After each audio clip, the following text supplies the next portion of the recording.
Ohio has its own stories that make your skin crawl, the kind locals will only tell you when they're sure you're about to leave town.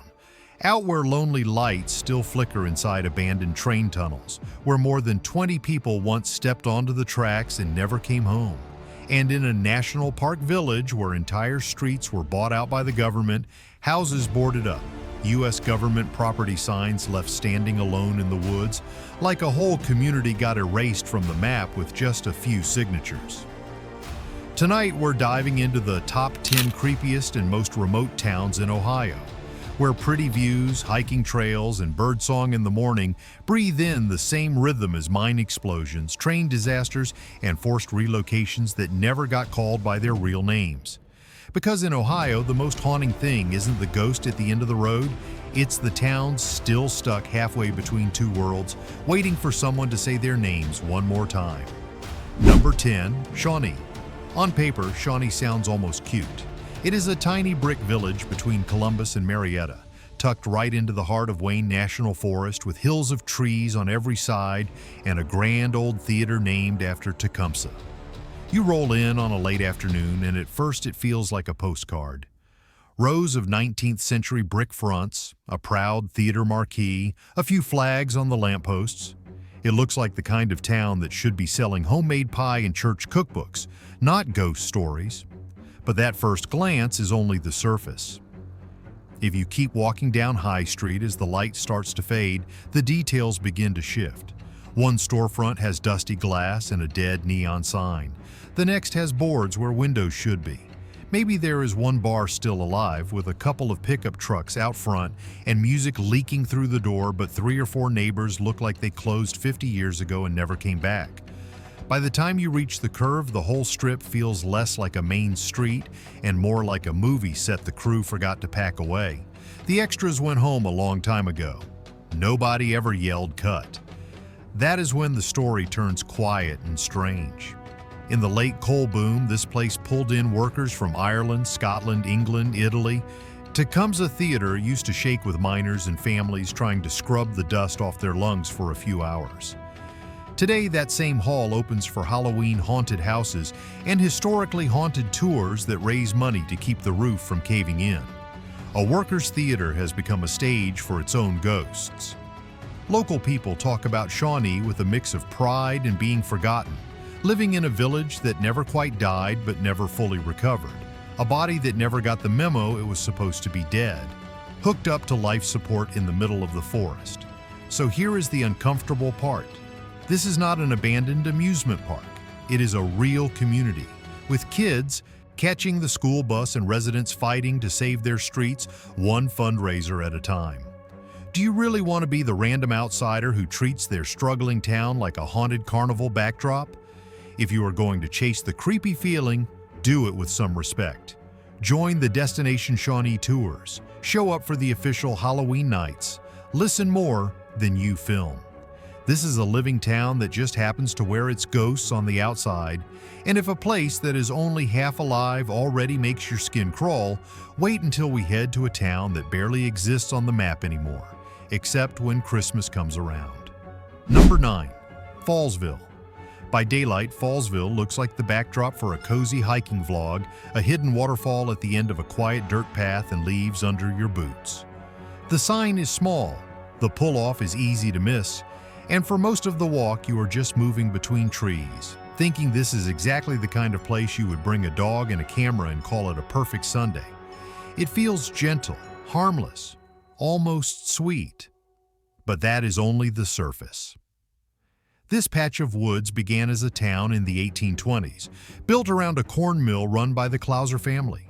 By 1848, John Timberlake had laid out streets, a mill, a store, a stone quarry, and even a literary society. A little flash of culture in farm country. On paper, Fallsville should have bloomed. One thing stopped it. The railroad never came. While tracks stitched their way through other Ohio towns, bringing freight and paychecks, Fallsville stayed off the line. No railroad meant no industry, no new money, no reason for young people to stay. Families drifted out. When the last resident, Andrew Payton, died in 1893, there was no dramatic ending. The town just thinned out until the forest closed over it. Today, what remains are low stone foundations, a rusting water tank, an Auburn church, and cemetery on a small rise, like teeth in an empty jaw. By day, it is just quiet. At night, the legend fills the silence. Locals talk about the Fallsville Christmas ghost, the spirit of a young woman who walks on Christmas night, knocking on doors that no longer exist, desperate to lead someone to buried treasure that nobody ever finds. That is where the story stops feeling quaint and starts feeling wrong. Picture it when the town was alive: thin walls, lamplight flickering, a sharp knock under winter wind. Now picture the same hill today, no houses at all, just branches tapping metal and the sound of your own breathing while you stand near the falls, wondering why your skin feels cold. So here is the question. Would you really follow a so-called Christmas ghost deeper into these woods at night for a chance at gold? This is not a theme park, it is a wildlife area with hunting seasons, slick slopes, and no lights, where the only safety rail is your own caution. There is no ranger guarding every step and no neat little sign marking the treasure. What you do get, if you linger too long, is the heavy feeling that progress did not just miss this place. It chose to leave it behind. And our next stop does not just have one lonely legend in the dark. It has an entire furnace in the woods that still feels like someone is on the night shift. Number 8. Vinton Furnace. Officially, this place is all about forest management and sustainable timber research. On the map, it is Vinton Furnace Experimental Forest, a neat green blob connected to Lake Hope and Zaleski, with trail names and study plots and phrases like habitat restoration printed on government signs. But when you step off the gravel and follow the old road in, it stops feeling like a classroom and starts feeling like a lab where the last experiment slipped out of its cage and never really left. The trees close in, the cell signal drops to nothing, and you start to understand that you are walking into someone else's story, not just another hike. Back in the year 1854, this was not a research forest at all. It was an iron furnace town called Vinton Station, a cluster of worker houses, a one-room school, and a massive stone stack eating through entire hillsides of timber to feed its fire. The forest around it was cut almost to the bone to make charcoal, slopes stripped bare and washing out in the rain. When the ore and the wood were gone, production stopped, families packed up and left, and the wood slowly crept back over what was left behind. The furnace itself did not leave. The stone tower still stands, blackened and scarred, surrounded by half-collapsed coke ovens and outlines of foundations, like the skeleton of a factory floor nailed into the middle of the woods. Local stories say one man never clocked out. According to the folklore, a night watchman died on duty here, and on stormy nights a lantern still moves around the base of the stack as if he is making his rounds in the rain. You stand there and the air feels a couple of degrees colder near the stone, sound changes, your own footsteps echo against rock, and for a second you forget that everyone who worked here is long gone. That is the moment you realize you are standing in someone else's workplace. You are just a century late, and nobody told the building. Vinton Furnace is like the factory floor of the 1800s shoved into a closet and then nailed shut. The problem is, it still feels like someone is punching in. So ask yourself this: are you really hiking here for fresh air, or are you trying to prove you are not scared of being miles from help with a crumbling furnace staring at you through the trees? There is no town anymore. No corner store, no porch lights, just ruins scattered through a research forest that only a handful of people ever see. The trails are dirt, the hills are steep, and there is nobody coming if you twist an ankle climbing where you should not be. You need a real map, not just a social media pin, and you do not need to scramble up the furnace or the coke ovens to feel how wrong a fall from there would be. This is not an abandoned playground. It is an iron ghost in the woods that asks very quietly whether you belong here at all. And if one haunted furnace in the middle of nowhere is not enough for you, wait until you see the town where the only thing left standing is the company safe. Number 7. Oreton. If you are cruising down Route 160, Oreton just looks like aesthetic rubble, the kind of spot a YouTuber would slam on the brakes for, grab a quick abandoned thumbnail, and then speed off again. From the driver's seat, it almost feels staged. There is a brick vault that used to be the company safe, a lonely stack where the furnace once roared, a few broken walls half swallowed by weeds. In the right sunset, it even looks pretty.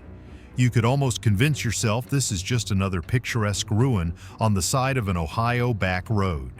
Almost. The truth is that Oreton, once called Alshire, was not a pretty backdrop.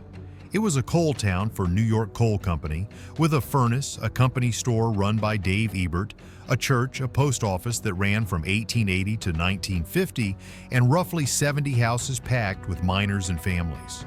People were born here, worked here, got hurt here. Yet for more than a century, the town never had a cemetery of its own. When residents died, they were taken away and buried in other communities down the road. On paper, it is a small detail. In the bones of the place, it feels like a verdict. This was a camp that belonged to the company, not a town that belonged to itself. Look up from the ruins and your eyes hit the ridge above. Locals know it as Axtell Ridge, and some stories call it Murder Ridge. A small farming community once rested up there, and with it a killing that left a stain on the local memory. Folklore talks about an old well and a presence that still lingers around it, as if the hill is watching the mining camp below even now. Down on the roadside, cars flash past without slowing. The safe stands open and empty. The stack is silent, grass grows where wages used to be handed out. It feels less like a town that died and more like a place that was never supposed to be remembered. That is where the story stops being quaint roadside decay and starts feeling wrong.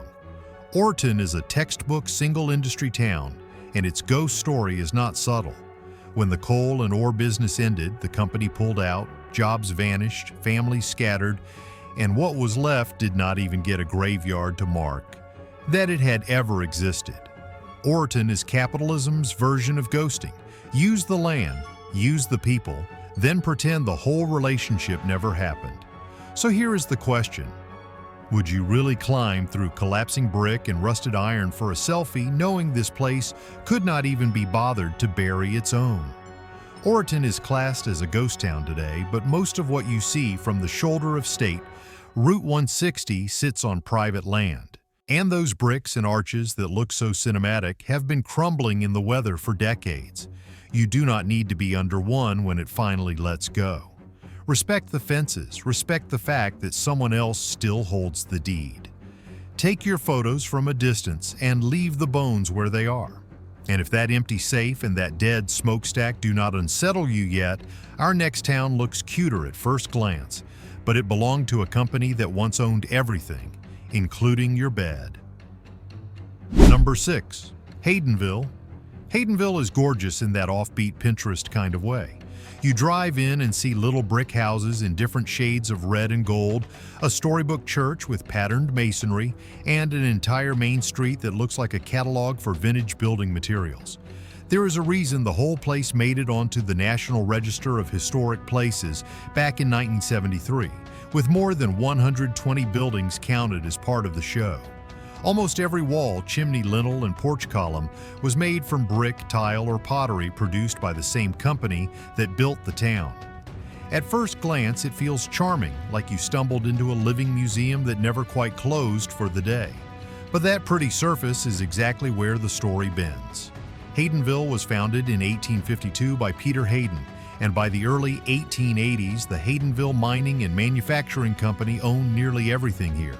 The houses, the store, the church, all of it traced back to the same ledger. For decades, this was not just a small town, it was a company town in the strict sense. Workers were paid in scrip that could only be spent at the company store. If you lost your job, you did not just lose your paycheck, you lost your roof. Imagine walking past rows of beautiful brick homes knowing that every front door is basically a time clock. It looks stable from the outside, but inside it feels like living in a show home you do not really own, right up until the landlord decides your entire life is no longer profitable. When the brick and pottery plant finally shut down in the 1950s, the spell broke.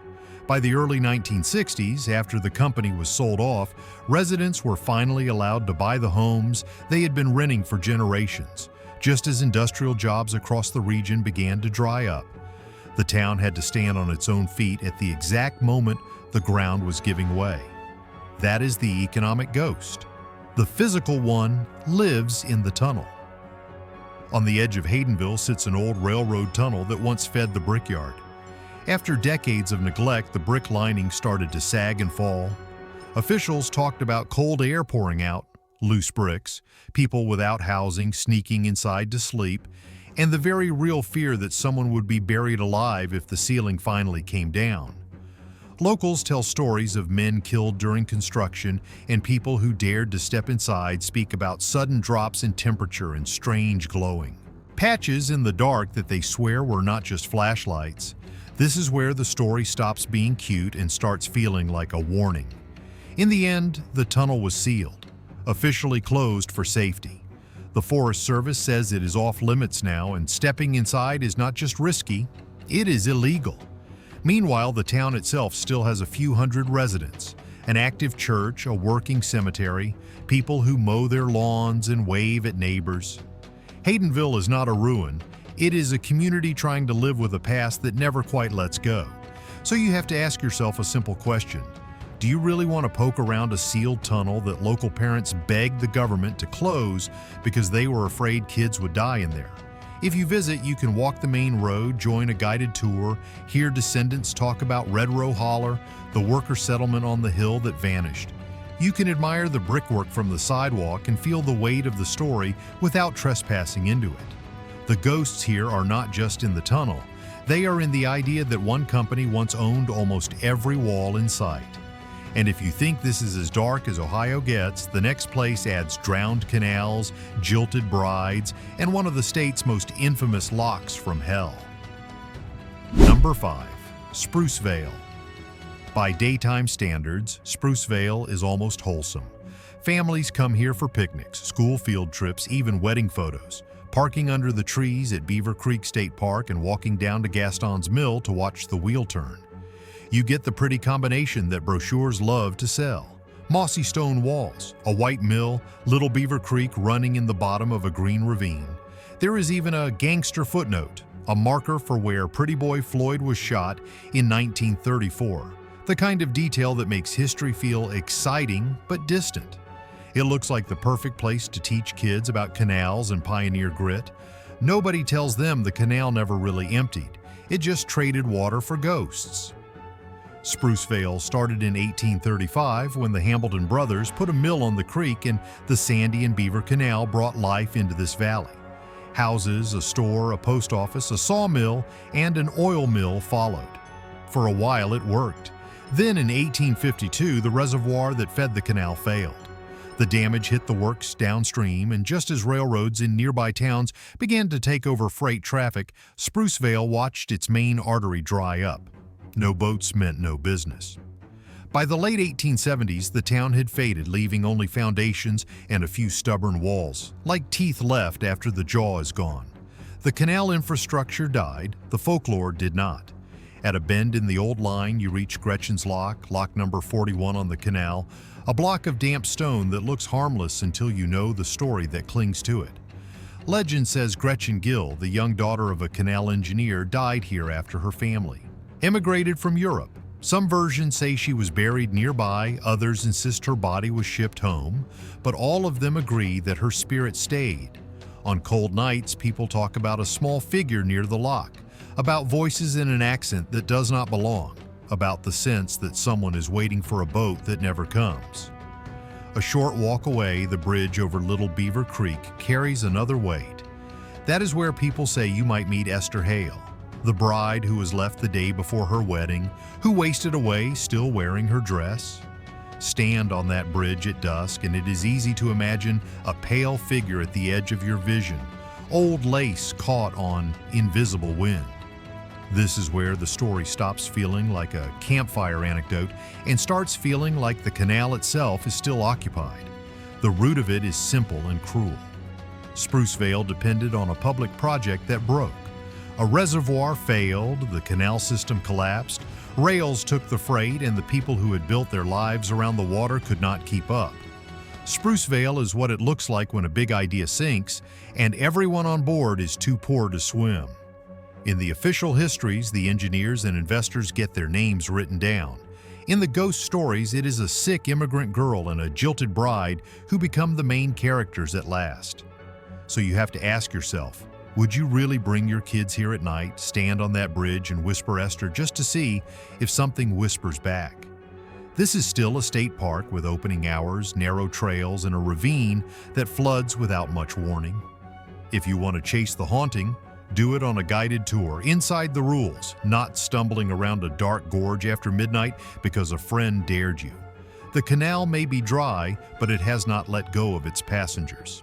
And because if haunted canals are not enough, our next town went one step further and gave its ghosts a railroad. Number 4. Moonville. On social media, Moonville looks like a quirky little day hike. You see this mossy brick tunnel carved into a green hillside, fall colors burning around the entrance, maybe a food truck, and a storyteller during the Midnight at Moonville Festival. It feels safe, curated, like the kind of place you bring a latte and a tripod.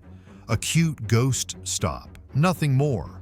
But that is the daytime version, the one that politely leaves out the part about how this tunnel collected bodies for more than a century. Moonville itself was never much more than a dot on the map, a handful of houses in the mid-1800s when the Marietta and Cincinnati Railroad forced its way through the hills. A few dozen families, mostly Coe and Ferguson, lived off coal, timber, and the trains. When the mine shut down, people trickled away. The last family left in 1947. By the 1960s, the houses were gone. What stayed was a ridge with a small cemetery, some crumbling foundations in the brush, and the Moonville Tunnel, sitting in the middle of what is now a 6.5-mile rail trail through Zaleski State Forest. From the late 1800s to 1978, records and local research count more than 21 deaths on the 8 lonely miles of track around that tunnel. This was a single track line, no signals, a narrow bore through rock and a wooden trestle over Raccoon Creek, just a short run from the mouth. If you were walking the rails and a train came, there was nowhere else to go. One wreck in the 1880s killed engineer Theodore Lawhead, whose story became the legend of the engineer, still seen with a lantern held high. A 13-year-old girl fell from the trestle in 1978 as a train passed. Chessie system crews later called this stretch the most lonesome, desolate 8 miles between Parkersburg and St. Louis. Moonville is every bad workplace safety poster brought to life, then forced to stay on the clock. The ghosts here have names because the accidents did. The engineer, the brakeman who drank too much and slept on the tracks. The Lavender Lady, often linked to Mary Shea, announced by a soft scent of perfume that appears and disappears in the dark. Baldy Keaton, the town bully killed on the rails and long suspected of being pushed. Visitors talk about lantern lights in the tunnel when nobody's there, pebbles tossed from the top like someone is testing your nerves, cold patches of air that cling to the stone while the woods outside feel warm. Ghost hunters post grainy photos, odd voices on recordings, taps on metal when the group falls silent. The real horror is not just the stories. It is the fact that for decades, the only way in or out for many locals was walking that same line, with no safe path, no signals, no margin for error. Moonville stands in for 1,000 little rail and coal communities whose names barely made it into the history books, places where anonymous labor left very real stains on the ground. Maybe giving the spirits names is the only way to admit what really happened here. So if you come out with a camera and a playlist, you might want to ask yourself one thing. Are you just here for the aesthetic tunnel shot? Or are you really ready to walk the same line where more than 20 people never came home? The rails are gone and it is a public trail now, but there are no lights in the tunnel, no quick rescue on the far side. Go in daylight, bring a map, stay off the old bridges, and do not wander off alone during midnight at Moonville just because the music makes the dark feel softer. The trains may have stopped, but this tunnel still feels like it is collecting something. And if one tunnel full of ghosts is not enough, the next valley turned a single murder case into a haunting that never ended. Number 3. Egypt Valley. On the brochure, Egypt Valley is all about conservation, wildlife, and outdoor recreation opportunities. You see a big green shape on the map and read words like reclaimed. Land, hunting, fishing, bird watching. The photos show soft hills, young woods, and quiet ponds stitched into old strip mine cuts, like nature has gently pulled a blanket back over the scars. It is easy to believe this place is just a success story, a ruined landscape fixed with trees and time. What the brochure does not mention is that a 13-year-old girl's murder is still the first thing a lot of locals think about when they hear the name Egypt Valley. Back in the 1900s, this was not a wildlife area. It was Egypt, sometimes called Egypt Mills. A small farm and rail settlement with a school, a general store, a station on the Baltimore and Ohio line, and a post office that came and went as the years rolled by. On the evening of January 21, 1869, Louisa Catherine Fox was walking home from work. She was a young domestic servant for a mine superintendent, poor and tired, and on a dark country road. Waiting for her was Thomas Carr, an older Civil War veteran who had pursued her, proposed to her, and been rejected. What happened next was ugly enough that newspapers from outside Belmont County covered it in shocked detail. Louisa never made it home. Carr was arrested, confessed, and in 1870 was hanged in a public execution, the first in the county. The courts closed the case. The valley did not. Today, Egypt Valley Wildlife Area covers thousands of acres of those old farms and later strip mines. The state bought up the land in the 1990s, graded the cuts, planted grass and trees, let the pits fill with water. On paper, this is a comeback story. Out on the ground, it feels different. People still leave bracelets, trinkets, lighters, and little offerings at Louisa's grave in Salem Cemetery and at the marker near the spot where she died, as if building a tiny roadside shrine for a girl history treated as disposable. Some visitors say they feel watched when they stand there too long, that they hear soft crying on a night with no wind. Up the road at Old Egypt Cemetery, stories collect around a truck driver killed in a wreck, a missing arm, the sound of knocking, and a ghost dog howling somewhere in the tree line. Between the ponds and the gas pads and the narrow dirt roads, Egypt Valley can feel less like a playground and more like a valley that never quite stops replaying what happened here. Egypt Valley did not just bury coal and overburden, it buried a child and then tried to cover it all with saplings and fishing spots. The story hits every note you expect from Appalachia and the Rust Belt. Company towns, poor young workers, war-damaged men, violence on a dark back road. Then the big machines come in, rip the land apart again for strip mining, and finally the same land is repackaged as a place to relax. The ghosts do not feel like random monsters. Louisa, the driver with one arm, the phantom dogs at the cemetery gate, they all feel like symbols for how a country can use land and people and then walk away. So, if you roll into Egypt Valley telling yourself you are only here to enjoy nature, it is worth asking what you are really looking for. Are you here to hike and fish, or are you quietly hoping that nothing answers when you say her name at the marker? There are no towns left inside the boundary now, only dirt tracks, hunting areas, gas wells, and long distances between help. In season, hunters are out with high-powered rifles. At night, the roads are rough, the signals drop, and there is nobody to hear you if you get stuck down a side lane. This is not the place to play, calling the dead for a dare. The valley has already heard more than enough. And if one tragedy etched into a quiet valley feels heavy, the next town on this list reads like an entire Wild West season that ended with residents marching to the polls and voting their town out of existence. Number 2. Santoy. Imagine a coal town with its own baseball team, a hospital, a theater, a post office, and a strip of saloons buzzing every night. The kind of place that sounds like it should be printed on postcards and stuck to someone's fridge. That was Santoy, on paper, a company town for Sunday Creek Coal Company with close to 1,000 people at its peak.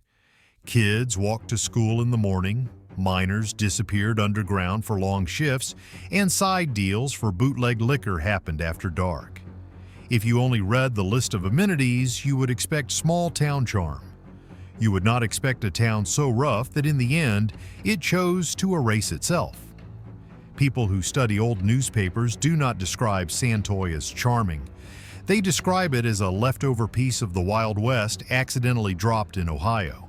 It was the sort of place where stories about people dying in saloons and in the street do not sound exaggerated. On the 3rd of November 1906, a hoisting cage in one of the mines fell, killing 5 men in what became known as the Santoy mine disaster. Underground, there were countless other injuries and near misses that never made it into any official report. Above ground tempers and whiskey kept the body count moving. By the 1920s, the pressure inside this little valley had nowhere to go. On the 25th of September 1924, angry miners shoved a car loaded with burning timber and coal into the mine.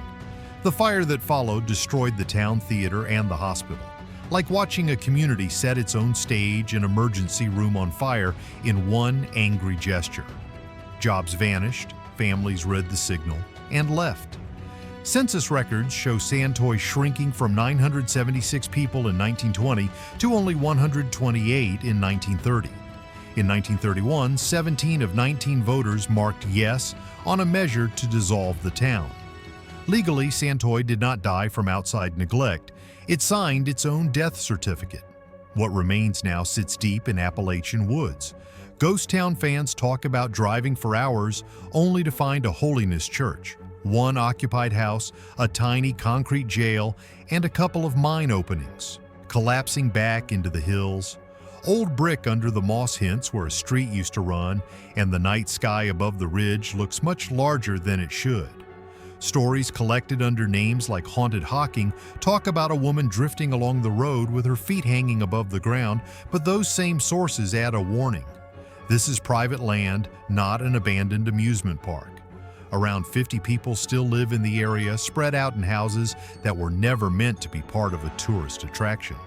Santoy is what happens when a boomtown runs on coal, whiskey, and bad decisions until the people left decide the only solution is to stop being a town at all. Official history mostly looks away, leaving the place to survive as half rumor, half cautionary tale. The residents who stayed have to put up with cars rolling in, visitors ignoring no trespassing signs, and treating their home like a haunted backdrop. So here's the question you have to ask yourself before you go hunting for it on a map. Would you really walk onto private land here just to chase a creepy feeling, knowing the last official act of this community was a vote to disappear? The ruins that look so dramatic in photographs sit behind property lines. The old jail and mine holes are unstable, and the people who live here have had enough of uninvited guests. From both a safety and a legal point of view, this is one of those ghosts you are better off respecting from a distance. And if a town erasing itself already feels unsettling, the final stop on this list is what it looks like when the government does the erasing for you. Number 1. Helltown. On paper, this is Cuyahoga Valley National Park, Ohio's only national park. Trails, waterfalls, a scenic railroad, golden hills in October, the kind of place you bring your kids in a picnic, not a ghost hunting rig. You drive past Boston Store, now a bright little visitor center, and everything feels safe and curated. The official signs talk about nature, history, conservation. They do not use the other name locals quietly gave this valley after the 1970s, Helltown. Before it became a national park backdrop, this was Boston Village, settled in 1806, the oldest village in Summit County. A mill stood on the river by the 1820s. The Ohio and Erie Canal turned it into a modest canal stop, and later the Valley Railway added a station called Boston Mills. For more than a century, it was just a small working town in a green valley, with houses, a church, a store, and families who assumed their grandkids would grow up on the same short streets. Nothing glamorous, nothing hellish, just a place. That feeling ended in 1974 when President Gerald Ford signed the law creating Cuyahoga Valley National Recreation Area. Almost overnight, Boston stopped being simply home and became future parkland. The National Park Service was given power to buy people out for the good of all. Appraisers showed up, then moving trucks. One by one, Houses were purchased, emptied, windows boarded, doors nailed shut. Fresh no trespassing in U.S. government. Property signs went up where porch swings and Halloween pumpkins used to sit. Some residents fought, some took the checks. Most just watched their neighborhood disappear in slow motion. Inside at least Mott's abandoned house, someone scrawled a final sentence on the wall. Now we know how the Indians felt. You do not need an EMF meter to feel how cold that line is. A few miles away, Creepiest Dump made the picture darker. For years, drums of industrial waste had been buried near the valley. In the mid-1980s, a ranger working there developed rashes and headaches. Tests found a toxic chemical stew under the trees, and the dump landed on the Superfund list. So in the same landscape where families were pushed out for nature, nature itself had already been quietly poisoned. Boarded houses in the trees and rumors of chemicals were perfect fuel for urban legends. People began whispering about a school bus full of murdered kids rotting in the woods, a satanic church with an upside-down cross, a cemetery on a bluff where ghosts sit on benches and stare into nothing, and a steep dead end called End of the World Road. Groups like the Ghosts of Ohio have traced most of it back to shadows, teen dares, and exaggeration, but the stories stick because they match how this valley feels after dark. Narrow lanes, empty porches, government signs, and no sign of the people who used to live here. That is the real horror of Helltown. It is the American ghost story turned inside out. Not a town abandoned by industry, but a town vacuumed up by its own government and left half-digested inside a national park. The boarded houses, the poison dump, that one angry sentence on the wall all tap into a deeper rust belt. Fear that ordinary people can be moved like furniture when a big plan needs empty space. So before you slip past a fence for a TikTok, you might want to ask what you are really walking into. Are you chasing a blurry shadow in the trees? Hey, are you stepping into a valley where the real haunting is the feeling of being told your whole town was in the way? Not every quiet town hides a happy ending. Some of them are scars someone tried to landscape over. Bad policy, busted industries, rushed evacuations, and people who never really got a proper goodbye. Ohio just happens to stash a lot of those scars in the woods, behind no trespassing signs, collapsed mine portals, and very polite little park brochures that leave a few chapters out. So now that you've seen what's under the surface, which one of these places would you absolutely never visit alone? And which one do you secretly kind of want to stand in at dusk, just to see how the air feels? If this pulled the curtain back a little on the creepy side of small-town America, hit subscribe, drop a comment with the next state you want me to dig into, and share this with that one friend who always says, "Come on, it's just an abandoned town."